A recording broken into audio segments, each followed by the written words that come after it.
સ્થાનિક નગરપાલિકાના સફાઈ કર્મચારીઓ છેલ્લા લાંબા સમયથી ગંભીર આર્થિક કટોકટી અને અન્યાયનો સામનો કરી રહ્યા છે, જેને પગલે મોટી સંખ્યામાં કોન્ટ્રાક્ટ આધારિત સફાઈ કર્મચારીઓ આક્રોશ સાથે હડતાલ પર ઉતરી ગયા હતા. અખિલ ભારતીય સફાઈ મજદૂર સંઘના કચ્છ જિલ્લા પ્રમુખ રાજેશ વાઘેલા તેમજ મહિલા અગ્રણી પૂનમબેન વાઘેલાના જણાવ્યા અનુસાર પાલિકા તંત્ર દ્વારા છેલ્લા 6 થી 8 મહિનાથી કોન્ટ્રાક્ટ હેઠળ કામ કરતા કર્મચારીઓનો પગાર નિયમિત કરવામાં આવતો નથી. અગાઉ કોન્ટ્રાક્ટની શરૂઆતમાં કર્મચારીઓને દર મહિનાની 1 થી 15 તારીખ સુધીમાં પગાર ચૂકવવાની ખાતરી અપાઈ હતી, પરંતુ છેલ્લા 6 મહિનાથી તંત્ર અને કોન્ટ્રાક્ટર દ્વારા છેક 25, 28 કે 30 તારીખ સુધી શ્રમિકોને ધક્કા ખવડાવવામાં આવે છે અને રજૂઆતો કર્યા બાદ જ માંડ પગાર આપવામાં આવે છે.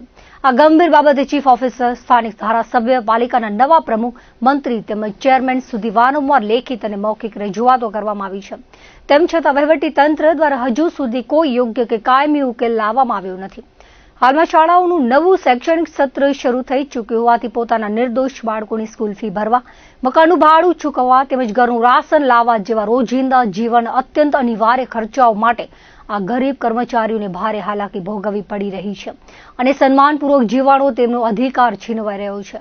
આ કપરી પરિસ્થિતિ વચ્ચે નગરપાલિકા અને કોન્ટ્રાક્ટર વચ્ચેની આંતરિક લડાઈમાં ગરીબ અને લાચાર શ્રમિકોનો મરો થઈ રહ્યો છે.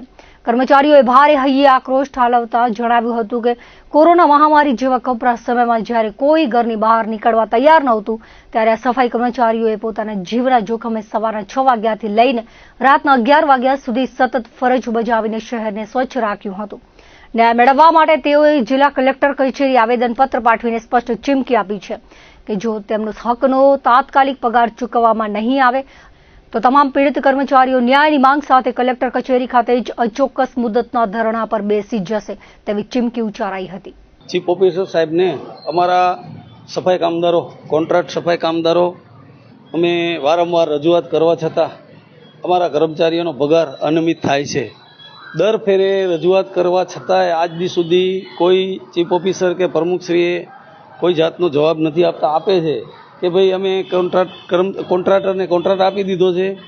હવે કોન્ટ્રાક્ટર એવું કહેવા માંગે છે કે મને નગરપાલિકા રૂપિયા આપતી નથી, મને નગરપાલિકા રૂપિયા આપશે તો કર્મચારીઓને હું પગાર કરીશ. અમારો પગાર દર મહિનાની 25 તારીખ, 30 તારીખ છેલ્લા 8-9 મહિનાથી કન્ટિન્યુઅસ આ જ રીતે હાલ્યું આવે છે. આજે આ સફાઈ કર્મચારીઓની પરિસ્થિતિ એટલી થતી જાય છે કે જે પગાર 5-10 તારીખ સુધીમાં મળવાનો એની જગ્યાએ 30 તારીખે પગાર મળે અને એડવાન્સમાં દર મહિને એક પગાર એડવાન્સ રાખે જ છે. એટલે આ કર્મચારીઓની પરિસ્થિતિ દિનને દિન બગડતી જાય છે. આજે અમે ચીફ ઓફિસર શ્રીને ફૂલ રજૂઆતો કરી લેખિતમાં આપેલું છે કે ભાઈ આપ શ્રી કોન્ટ્રાક્ટરને ચીફ ઓફિસર શ્રી એમ કહેવા માંગે છે કે આ કોન્ટ્રાક્ટરની જવાબદારી છે, તો અમે કોની પાસે જવા? કોન્ટ્રાક્ટર એમ કહે છે કે ચીફ નગરપાલિકા મને રૂપિયા નથી આપતી. વારંવાર રજૂઆત કરવા છતાં, લેખિત આપવા છતાં આયોગના ચેરમેન સુધી, માનવ આયોગમાં પણ હું ગયેલો છું આના માટે કરીને દર ફેરે. આજે અત્યારે અમે પ્રમુખશ્રીને પણ રજૂઆત કરી. પ્રમુખશ્રીએ સરસ જવાબ આપ્યો કે 2 દિવસ રહીને, કેમ કે ચીફ ઓફિસર સાહેબ કાલે તારીખમાં જાય છે બારે, તો 2 દિવસ રહીને આ તમે આવો, કોન્ટ્રાક્ટરને બોલાવી અને એની સાથે પરામર્શ કરી અને તમારો કંઈક નિવેડો લાવશે. આજે ભુજ શહેરની અંદર આજે આ કર્મચારીઓ, પહેલે કર્મચારીઓ 250 થી પોણા 300 હતા, આજે કર્મચારીઓ 140 થી 145 કર્મચારીઓ છે. એક કર્મચારીને 2-3 જગ્યાએ કામ કરવા જવું પડે છે. આવો તડકો, ગરમી, કોરોનાની પરિસ્થિતિમાં પણ આ કોન્ટ્રાક્ટ કર્મચારીઓએ આખા ભુજ શહેરની સફાઈ કરી છે. અત્યારે પણ આ જ પરિસ્થિતિમાં આ તડકો પડે છે, છાંયો અને વરસાદ હોય કે ગમે હોય, આ કોન્ટ્રાક્ટ કર્મચારીઓ સતત કામ કરે છે. તો આ એક નગરપાલિકાનું અંગ છે, તો નગરપાલિકાની જવાબદારી નથી આવતી. નગરપાલિકા એમ કેમ કે આ મારી જવાબદારી નથી આવતી. તો આના માટે કરી અમે હજી પણ આગળ જઈશું. જો 2 દિવસની અંદર આનો સારો અમને જવાબ નહીં મળે તો 2 દિવસમાં કર્મચારીઓને અમે બેસાડી દેશું. આમાં કર્મચારીઓને જ નુકસાન જવાનું છે, નથી નગરપાલિકા પકડતી, નથી કોન્ટ્રાક્ટ આ કરતા. છતાંય અમે હજી લેબર કમિશનર સાથે કાલે ચર્ચા વિચારણા કરી. એ કોન્ટ્રાક્ટર ઉપર અમે એક નોટિસ મોકલશું. અમે પણ એક લેખિતમાં કોન્ટ્રાક્ટરને આપ્યું છે, હજી સુધી એનો કોઈ જવાબ નથી આવ્યો. આજે તમામ કર્મચારીઓ લઈ અમે નગરપાલિકા ઓફિસમાં આવ્યા છીએ અને આજે આ જવાબ મળ્યો છે. 2 દિવસની રાહ જોઈ છીએ, શું થાય છે શું નહીં, એના પછી કંઈક રસ્તો કરશું અમે. ભુજ તાલુકાના સામત્રા ગામની વતની અને પટેલ સમાજની દીકરી દક્ષાબેન વરસાણીએ ગૌરવ વધાર્યું છે.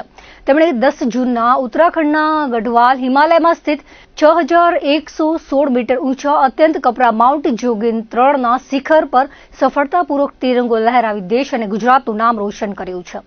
વન વિભાગના ફોરેસ્ટર તરીકે ફરજ બજાવતા દક્ષાબેન સાચા અર્થમાં પ્રકૃતિના પ્રહરી છે.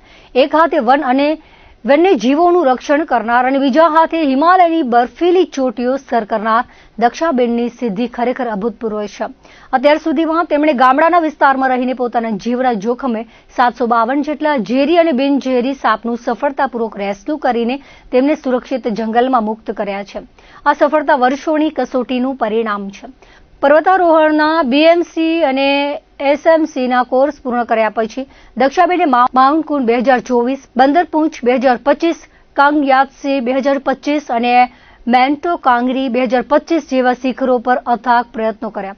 અગ્રણી જયેશભાઈ સોનીએ દક્ષાબેનની સિદ્ધિને બિરદાવતા જણાવ્યું હતું કે સામત્રાની દીકરી આજે આખા કચ્છનું નામ રોશન કરી દીધું છે.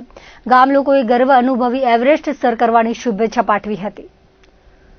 નખત્રાણા ખાતે ભીમ એકાદશી નિમિત્તે દર વર્ષની જેમ આ વર્ષે ડોક્ટર બાબા સાહેબ આંબેડકર નવયુવક મંડળના ઉપક્રમે ભવ્ય શોભાયાત્રા નીકળી હતી. ડોક્ટર આંબેડકર ચોક શિવ મંદિરથી નીકળેલી શોભાયાત્રામાં રાસ ગરબાની રમઝટ જામી હતી. નગરની મેન બજાર, બસ સ્ટેશન, વથાણ ચોકથી લઈને છેક રૂડી સતી માતાના મંદિર પાસે આવેલ સમાજના ઇષ્ટદેવ દેવરા દાદાના સમાધિ મંદિરે યાત્રા સંપન્ન થઈ હતી.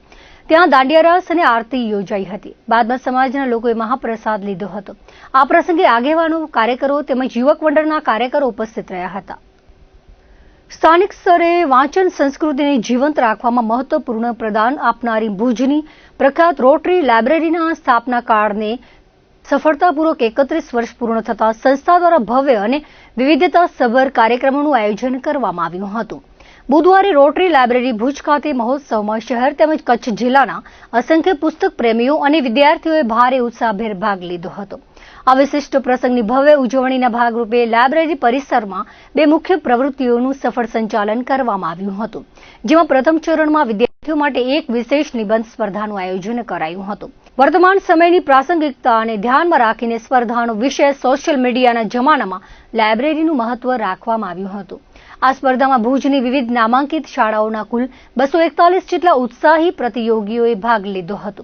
વિદ્યાર્થીઓની સગવડતાને દસારાને પહોંચી વળવા માટે આ સ્પર્ધાનું આયોજન 2 અલગ-અલગ તબક્કામાં કરવામાં આવ્યું હતું. ડિજિટલ યુગમાં પણ પુસ્તકાલયનું મૂલ્ય કેટલું અકબંધ છે તે વિશે વિદ્યાર્થીઓએ પોતાના વિચારો સુંદર રીતે કાગળ પર કંડાર્યા હતા. આ ઉપરાંત પુસ્તકાલય દ્વારા એક પુસ્તક પ્રદર્શનનું આયોજન કરવામાં આવ્યું હતું. આ પ્રદર્શનમાં લાઇબ્રેરી પાસે ઉપલબ્ધ સિલેક્ટેડ, અપ્રાપ્ય અને અત્યંત ધ્યાનાકર્ષક દુર્લભ પુસ્તકોનું સાર્વજનિક નિદર્શન કરવામાં આવ્યું હતું. આ ઉપરાંત સ્થાપના દિવસ નિમિત્તે મુલાકાતીઓ માટે સંસ્થા દ્વારા એક ખાસ ઇનામી ઓફર પણ રાખવામાં આવી હતી, જે સમગ્ર કાર્યક્રમમાં આકર્ષણનું કેન્દ્ર બની હતી. પુસ્તક પ્રદર્શનની મુલાકાત દરમિયાન વાચકો માટે સેલ્ફી લો અને ઇનામ જીતો પ્રતિયોગિતા યોજાઈ હતી. લાઇબ્રેરીના ગ્રંથપાલ અને મેનેજર વિજયકુમાર ઠક્કરે આ અંગે જણાવ્યું હતું કે આ સ્પર્ધામાં ભાગ લેનારા મુલાકાતીઓમાંથી વ્યક્તિગત કેટેગરી અને કપલ કેટેગરી બંને માટે અલગ અલગ ડ્રો કરીને 6 વિજેતાઓ પસંદ કરવામાં આવ્યા હતા.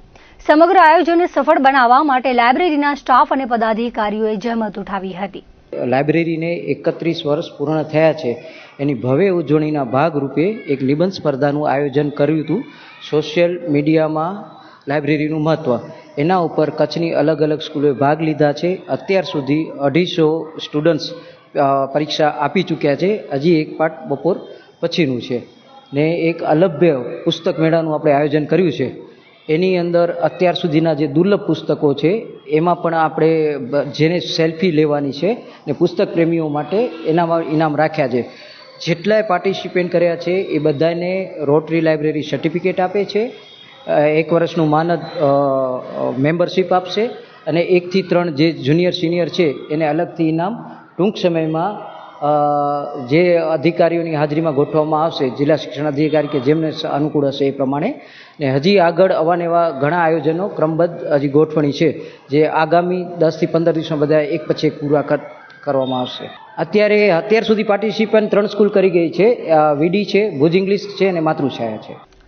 તેરા તુજકો અર્પણ ટ્રસ્ટ કચ્છ પ્રેરિત માધાપર જોગી સમાજ દ્વારા સમૂહ લગ્ન યોજાયા હતા. માધાપર જખ મંદિર ખાતે યોજાયેલ સમૂહ લગ્નમાં 10 જેટલા નવયુગલોએ પ્રભુતામાં પગલાં માંડ્યા હતા. તેરા તુજકો અર્પણ ટ્રસ્ટ કચ્છ સંસ્થાના અધ્યક્ષ અને કચ્છ જિલ્લા ભારતીય જનતા પાર્ટીના મહામંત્રી હિતેશ ખંડોરની આગેવાની હેઠળ આયોજન કરાયું હતું. સમૂહ લગ્નના પ્રારંભે નવ દંપતીના હસ્તે ગાય માતાને ગોળ અને ચારું ખવડાવવામાં આવ્યો હતો. આ અંગે ડોક્ટર જયંતિ ભાડેસિયાએ જણાવ્યું હતું કે ભારતનો હિન્દુ સમાજ એકત્ર થઈ સમય અને ખર્ચાનો બચાવ કરી આવા સુંદર સમૂહ લગ્ન થાય તે માટે આજનો પ્રસંગ પ્રેરણાદાયક છે. સમૂહ લગ્નમાં પરણતા નવયુગલો પણ તેરા તુજકો અર્પણ ટ્રસ્ટ અને જોગી સમાજથી પ્રેરક થઈ આવનારા ભવિષ્યમાં આવા શુભ કાર્યમાં જોડાય તેવું આહવાન કર્યું હતું. પ્રસંગે દેવજીભાઈ વરચંદે તેરા તુજકો અર્પણ ટ્રસ્ટ અને જોગી સમાજને સમૂહ લગ્નનું આયોજન કરવા માટે અભિનંદન પાઠવ્યા હતા અને જણાવ્યું હતું કે આપણે કચ્છ મોટા વિસ્તારમાં પથરાયેલો છે જેમાં અનેક સમાજો વસવાટ કરી રહ્યા છે. ત્યારે હિન્દુ સમાજો સમરસતાના ભાવ સાથે આવા સુંદર કાર્યો કરવા માટે અહીંથી પ્રેરણા લે અને યુવાનો કુટેવ અને વ્યસનથી દૂર રહે તેવી અપીલ કરી હતી. સાંસદ વિનોદ ચાવડાએ કહ્યું હતું કે વર્ષોથી આ સંસ્થાના પ્રમુખ હિતેશ ખંડોર સેવાકીય પ્રવૃત્તિઓ સાથે જોડાયેલા છે અને સમાજ ઉપયોગી કાર્યો કરી રહ્યા છે. તેરા તુજકો અર્પણ ટ્રસ્ટ કચ્છ સંસ્થાના અધ્યક્ષ અને કચ્છ જિલ્લા ભારતીય જનતા પાર્ટીના મહામંત્રી હિતેશ ખંડોરે જોગી સમાજના 15 વર્ષથી સંસ્થા શૈક્ષણિક આરોગ્ય સમૂહ લગ્ન સરકારની વિવિધ યોજનાનો લાભ જેવી પ્રવૃત્તિ તેરા તુજકો અર્પણની સંસ્થા દ્વારા કરવામાં આવે છે. કચ્છના મહારાવ સ્વર્ગસ્થ મદનસિંહજીની પુણ્યતિથિ નિમિત્તે તેમને શ્રદ્ધાસુમન અર્પણ કરવામાં આવ્યા હતા. ભુજના નગરજનો વતી ભુજ નગરપાલિકાના પ્રમુખ શીતલ શાહ તેમજ કચ્છનો રાજવી પરિવારે ખેંગાર પાર્ક પાસે આવેલ તેમની પ્રતિમાને હારારોપણ કરીને શ્રદ્ધાંજલિ અર્પણ કરી હતી. આ પ્રસંગે રાજવી પરિવારના હનુમંતસિંહજી યુવરાજ, પ્રતાપસિંહજી, કુંવર મેઘદીપસિંહજી, અનિરુદ્ધસિંહજી તેમજ શાલિની દેવીજી, ભુજ નગરપાલિકાના કારોબારી ચેરમેન કમલ ગઢવી, ભુજ નગરપાલિકાના રૂલ્સ એન્ડ બાયલોઝ કમિટીના ચેરમેન હરેશ મહેશ્વરી, ટ્રાન્સપોર્ટ કમિટીના ચેરમેન પ્રશાંત ગોસ્વામી, નગરસેવક વિમીબેન ઠક્કર તેમજ સામાજિક અગ્રણીઓ ઉપસ્થિત રહ્યા હતા. મારો મદનસિંહજી જે કચ્છના રાજવી અંતિમ હતા એમની 35મી પુણ્યતિથિ છે. એક નેક દાનવીર અને કચ્છ માટે બહુ વિકાસનો પ્રયત્ન કર્યો છે. જેથી કરીને આજની તારીખમાં પણ એમની બધી માહિતી આજે આપણે શરદબાગ પેલેસમાં આવેલ છે. અને એમના એક બે વિશેષ વાતો કહું આપને તો એક ટેનિસના બહુ સારા એવા પ્લેયર હતા. સ્પોર્ટ્સમાં રમતગમતમાં એમણે જે પ્રગતિ લાવી છે કચ્છમાં એ હજી પણ આજની તારીખમાં એમનો જે ટેનિસનો જે કપ એમના નામથી હજી વખણાય છે અને આજની તારીખમાં પણ રમાય છે. બીજું એમના પોતાના પર્સનલ કલેક્શનમાંથી એમને ઇન્ડિયા અને ચાઇના વોરમાંથી એમને પોતાનું સોનાનું દાન આપ્યું છે જે આજની તારીખમાં પણ બહુ વખણાય. આજની તારીખમાં પણ માણસો વાત કરે છે. છેવાડાના લખપતિ ગુરુદ્વારા ખાતે યોગ દિવસની ઉજવણી કરાઈ હતી. રાજ્યસભાના સંસદ સભ્ય કેસરી દેવસિંહ ઝાલાએ કહ્યું હતું કે 21 જૂને આંતરરાષ્ટ્રીય યોગ દિવસ તરીકે ઉજવાય છે. આ દિવસ માત્ર ઉજવણી માટે નથી પરંતુ છેવાડાના લોકોને યોગના મહત્વ વિશે જાગૃત કરવાનો પ્રયાસ છે. ભૂકંપ પછી નરેન્દ્ર મોદીની દીર્ઘદ્રષ્ટિ થકી લખપત ગુરુદ્વારાનો સર્વાંગી વિકાસ થયો છે. ભારત આજે વિકસિત થઈ રહ્યો છે તેમાં રાજ્ય કેન્દ્ર સરકારની અહમ ભૂમિકા છે. છેવાડાના લખપત તાલુકાના સરહદી ગામોમાંથી તેઓ એક ગામ દત્તક તરીકે લેશે. તેમણે ગુનેરી કાનેરની મુલાકાત લીધી હતી. ધારાસભ્ય PM જાડેજાએ કહ્યું હતું કે લખપત તાલુકામાં વિકાસનો સૂર્યોદય 16 કળાએ ખીલ્યો છે. માતાના મઢ, જારા, નારાયણ સરોવર, કોટેશ્વર સહિતના તીર્થધામો, યાત્રાધામોનો વિકાસ થઈ રહ્યો છે. આરોગ્ય, શિક્ષણ, પાણી, વીજળી, રસ્તાના વિકાસ કામો થયા છે. સ્વાગત પ્રવચન કરતા શીખ ધર્મગુરુના ટ્રસ્ટી પૂર્વ સરપંચ નરાના રાજુભાઈ સરદારે કહ્યું હતું કે વડાપ્રધાન નરેન્દ્રભાઈ મોદીએ ગુરુદ્વારાની વિશેષ કાળજી લઈ સતત લખપત તાલુકા માટે ચિંતા સેવી છે. ભૂકંપ પછી ગુરુદ્વારાના સર્વાંગી વિકાસ થયો તેની માહિતી આપી હતી.